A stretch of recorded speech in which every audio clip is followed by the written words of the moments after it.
Okay, picture this. It's 1:00 a.m. in Chicago's South Shore neighborhood, late September 2025.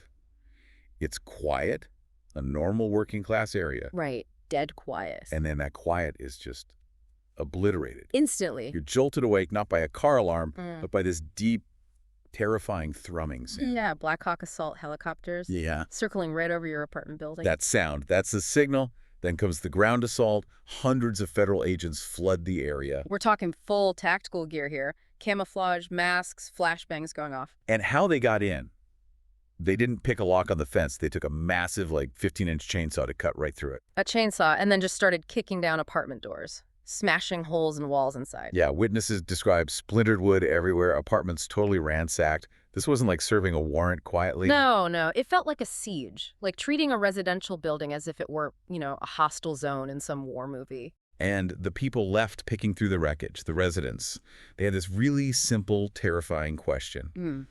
Was this public safety? Or was it, and this is their quote, an act of war on a neighborhood? A really powerful question. Okay, so let's try and unpack this. Welcome to this deep dive. What we want to do is take you right into the sources we have on this.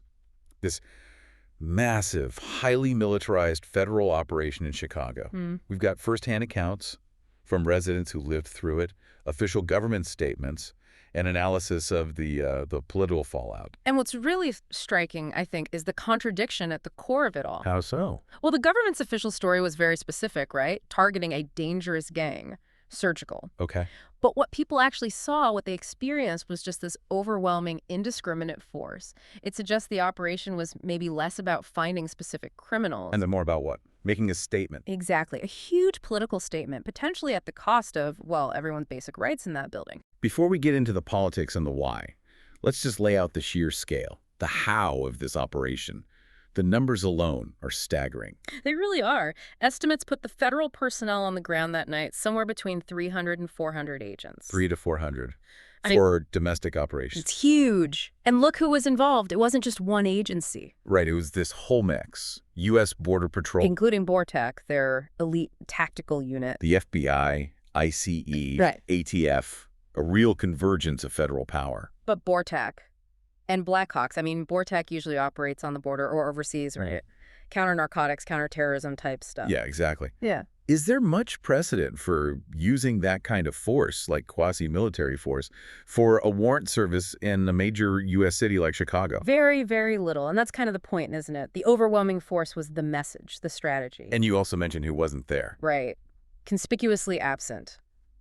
The Chicago Police Department. So this was deliberately a purely federal show of force. Seems that way. Bypassing local law enforcement entirely in a city that calls itself a sanctuary city. The tactics were absolutely designed to project federal dominance. The spectacle was clear, the helicopters, maybe for dropping agents on the roof. That's straight out of a military playbook for hostile territory. Definitely.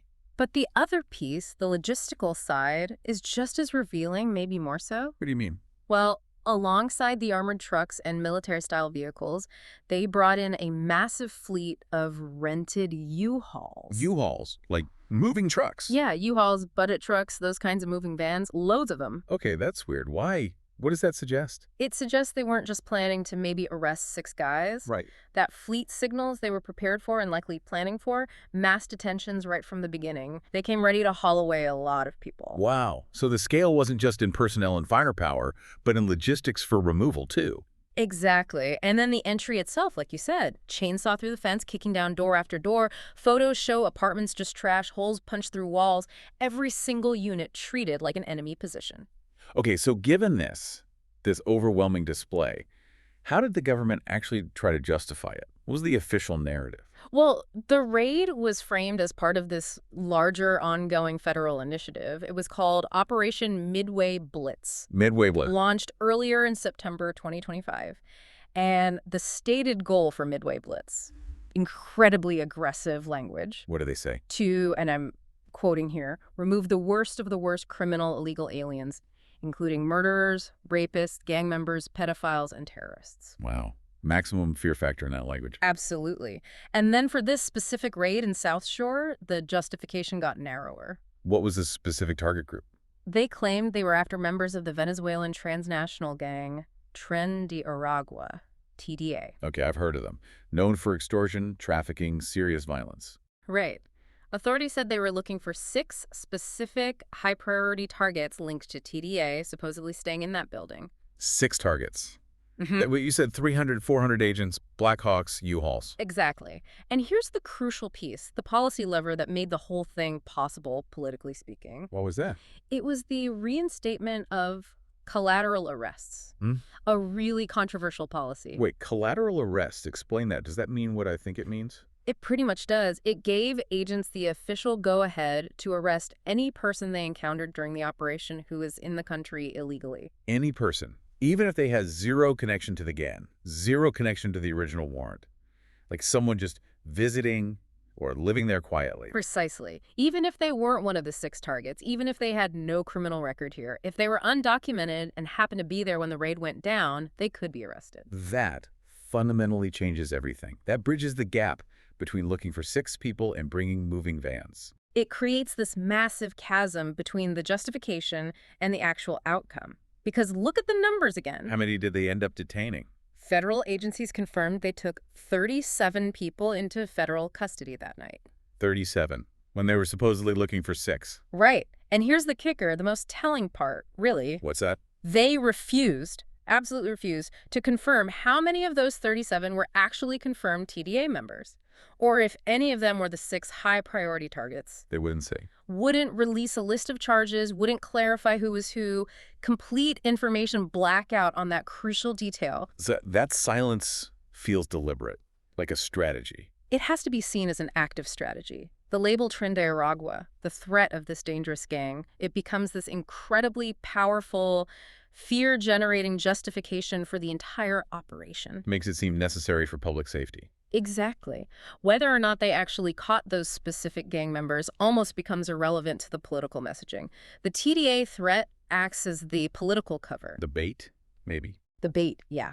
It allows what's presented as a targeted surgical strike to morph into this, well, mass political dragnet that just scoops up anyone undocumented in its path. And the human cost of that political statement, it falls squarely on the residents, right? Yeah. The sources detail some really devastating experiences. Absolutely catastrophic. And these testimonies, they connect directly to this erosion of basic rights we're talking about. Give us an example. Take Patricia Fisher's account. She's a U.S. citizen, lived in the building. A citizen. She was woken up by agents breaking down her door, had a gun pointed right in her face, handcuffed and detained for hours. Her U.S. citizenship offered zero protection in that moment. Detained for hours, even as a citizen. On what grounds? Well, according to her testimony, an agent actually told her why they were detaining everyone. What did the agent say? She said the agent explained they only had warrants for 5 people. Slightly different number, maybe, but still. But they were holding everyone in the entire building, get this, for the safety of our people, meaning the safety of the agents. Wait.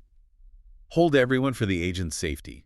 That flips the whole concept of rights on its head. It's an inversion that's just chilling. It's essentially treating everyone as guilty, as a potential threat, until proven innocent, just because they lived in that building, guilty by association or guilty by zip code.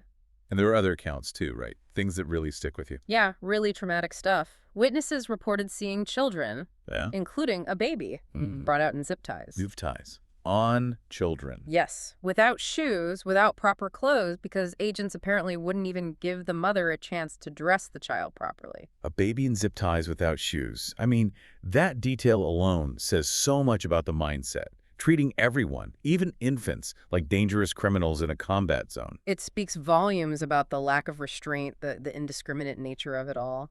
And you hear the collective feeling from the residents in their words. Things like, I feel defeated, or we're under siege, we're being invaded by our own military. That feeling, that language, invaded by our own military. Right. It points straight to the legal nightmare this created. It does. This idea of detaining an entire building indiscriminately. It's sometimes called the guilty building concept.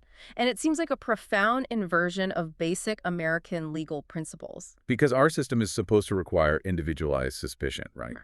You need probable cause related to a specific person for a search or seizure. You can't just round everyone up. Exactly. You can't detain everyone because you think someone dangerous might be somewhere inside. This operation just seemed to erase those lines. It suggested constitutional rights were just suspended within that perimeter. That's how it appears. And the fact that U.S. citizens like Patricia Fisher were treated identically to potential undocumented targets, handcuffed, detained for hours, it really underscores the severity of that collateral damage. It wasn't just about immigration status. It hit fundamental civil liberties for everyone there. Unsurprisingly, the shock and the trauma immediately blew up into a huge political fight. Oh, absolutely. It instantly pitted local and state authorities against the federal government. How did the local leaders react? Illinois Governor Pritzker. Pritzker didn't mince words. He called the federal presence an invasion, said it was authoritarianism designed specifically to cause chaos in Illinois. Pretty strong condemnation. And the mayor of Chicago. Mayor Brandon Johnson was just as forceful. He declared Chicago will not ever cooperate with ICE and called the whole operation a war on the poor. The local opposition was loud. It was united. So how did the federal side respond to this pushback from the governor, the mayor? With complete defiance, just total dismissal. There's this one quote from a federal agent asked directly about the governor's criticism. What did they say? The response was incredibly arrogant, frankly chilling. The agent reportedly said, "We're going to turn and burn, and he can either get on board or watch from the sidelines." Turn and burn. Wow. That just says it all, doesn't it? It really encapsulates this emerging strategy, this, you could call it confrontational federalism. More than just lawsuits and political arguments. Yeah, it feels like a shift. Yeah. And the conflict escalated even further. The federal government actually requested the deployment of 100 military troops to Illinois. Military troops. Why? To protect federal personnel from expected protesters. So they basically used the local outrage caused by the raid as the justification for more militarization. That's a disturbing feedback loop. It is. And this, I think, is the key takeaway for anyone listening. This event signals a potential shift away from purely legal or political fights over things like sanctuary laws. Like states suing the federal government or vice versa. A shift towards a conflict of raw, coercive power, where the federal government decides to enforce its policies using quasi-military interventions, basically rendering local opposition, local laws almost meaningless in that moment. They just roll in. And there's a terrible irony here, too, isn't there? Regarding sanctuary cities. A really deep, troubling paradox. Sanctuary policies are designed to build trust, right? Encourage immigrants to cooperate with local police, report crimes, feel safer, enhance public safety for everyone. Yeah, that's the goal. But ironically, these very policies seem to turn these cities into high-profile battlegrounds for these aggressive federal campaigns. Making them targets. Exactly, which ultimately undermines the very public safety they aim to create. Because who is going to call the police, report a crime, if they fear it might bring a BORTAC team and U-Hauls to their apartment building? It destroys that trust. So, wrapping this up, bringing this deep dive to a close, it seems clear the South Shore raid wasn't anything close to the surgical strike the government claimed. Not at all. It was a broad, terrifying show of force, a calculated act of intimidation, it seems, that swept up citizens, children, everyone indiscriminately. The official story and the reality described by residents, they just seem irreconcilable. Completely. So what's the final thought we should leave people with? What's the lingering question here? I think this whole event forces us to confront a really critical question about the future, about civil liberties in practice. What practical protection do local laws like Chicago's Welcoming City Ordinance actually offer? What does sanctuary truly mean for citizens, for immigrants, when faced with a federal government willing and able to deploy this kind of overwhelming quasi-military force? Force that treats your own home, your neighborhood, not as part of America, but as a hostile combat zone. It forces a pretty sobering reevaluation, doesn't it, of what local control and even constitutional rights mean when confronted with that level of federal power. It really does. A fundamental question about power, rights, and whose safety actually matters in these situations.